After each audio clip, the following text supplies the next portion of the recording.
עכשיו אני רוצה להדגים כל מה שניסיתי להסביר על המודל. המודל הזה ראיתם בתערוכות. זה קרספיט, זה מולטי יוניט סטנדרטי, מולטי יוניט זוויתי. זה גשר. אתם רואים הבדל בין קרספיט ומולטי יוניט סטנדרטי, זוויתי. כובע חניכיים מילימטר אחד. מורידים חניכיים ואנחנו רואים מולטי יוניט זוויתי סטנדרטי, זה גובה מינימלי מילימטר אחד. כשאנחנו רואים מולטי יוניט זוויתי סטנדרטי גובה מילימטר אחד, זה מכאן עד לכאן, אבל בוקלי זה יוצא 3 מילימטר. ושאין לנו מספיק גובה רקמה רכה, אנחנו מקבלים תמונה כזאת. בשביל זה בנינו קרספיט. הרבה רופאים לא רוצים להשתמש במולטי יוניט זוויתי כמו שאנחנו מכירים אותו. יש כמה סיבות. סיבה אחת שמסובך להרכיב אותו. סיבה שנייה, אנחנו רואים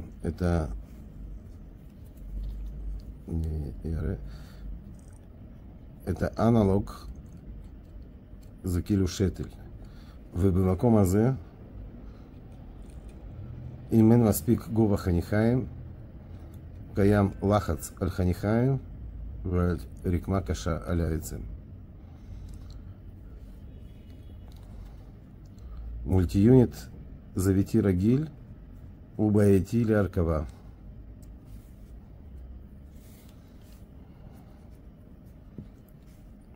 הוא בא מורכב עם ידית, ובתוך הפה לפעמים קשה לתפוס את הזווית. אנחנו רגילים שאנחנו רואים את הפתח של שתל, אנחנו לא יודעים זווית של השתל, ומנסים להרכיב אותו ורטיקלי, וזה לא הולך. במקרה הזה יש לנו גישה, אבל אם זה יותר דיסטלי, זה לפעמים מאוד קשה לעשות. לרופאים צעירים לפעמים זה מסובך למצוא את המקום. אנחנו מסתכלים על פציינט מקדימה, וקל מאוד לעשות טעות או להרכיב אותו ככה, אפילו על מודל זה בעייתי. או מצב הזה נכון,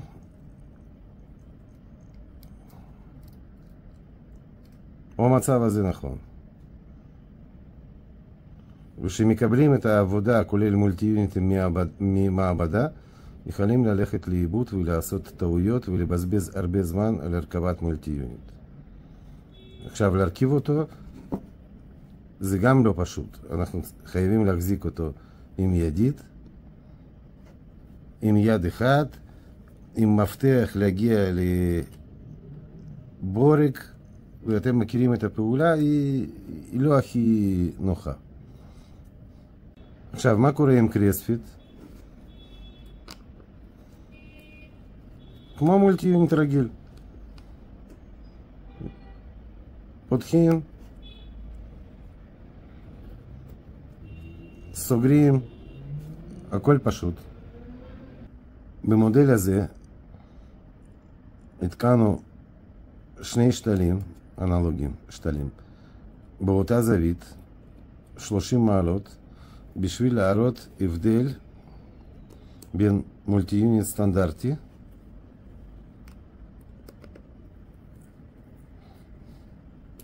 ולקרספיט.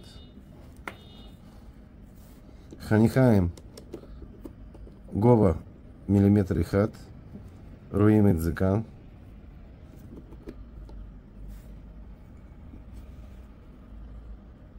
וזה הבדל.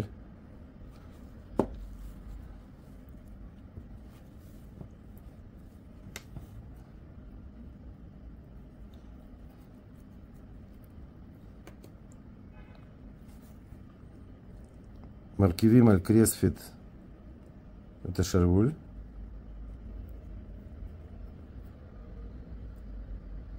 ומקבלים שבירת זווית.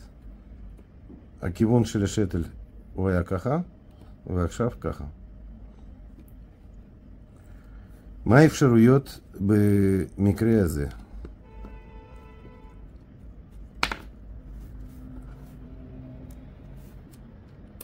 היה אפשר לנסות להרכיב במקום קריספיט מולטי-יוניט פרו. זה מולטי-יוניט שאתם מכירים מולטי-יוניטים דומים של חברות אחרות.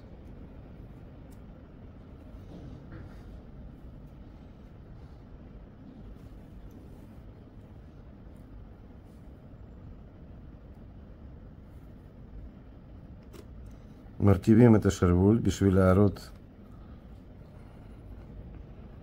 איך הולך הזווית.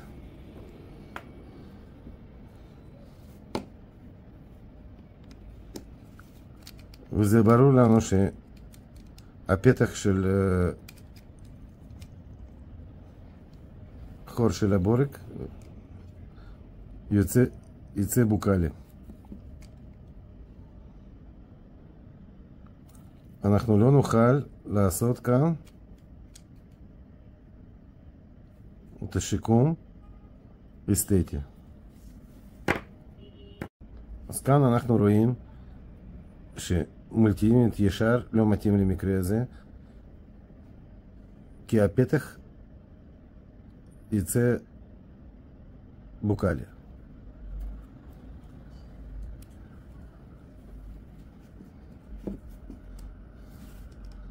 שוב נחזיר את קריספיט.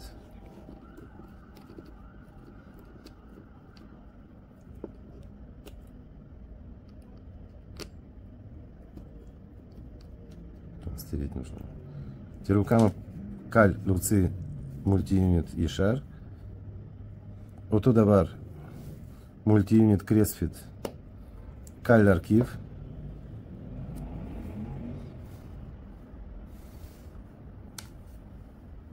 לוקחים שרוול, בורג לקריספיט תמיד ורוד.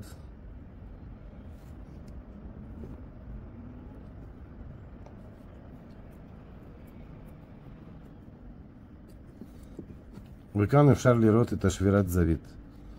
במולטי-יוניט הישר הוא היה בכיוון הזה.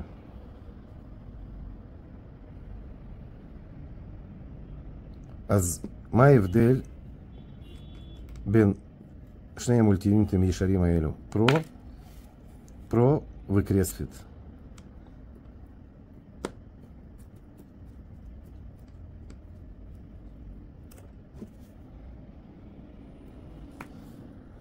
הם נראים כמעט אותו דבר, רק בורג בפרו הוא הולך לפי הציר של מולטי-יוניט, ובקריספיט הוא בזווית 20 מעלות. גם ניתן לעשות עבודה כמו שאמרתי עם שרוול. אם רוצים לעשות בר על קריספיט, אז יש לנו בספרייה כל האפשרויות לעשות בר. אם צריכים לשבור זווית יותר מ-20 מעלות, אז עם בורג טריגוני ומבריק טריגון אנחנו יכולים לשבור עוד 35 מעלות. במולטי-יוניט פרו אנחנו משתמשים בבורג צהוב.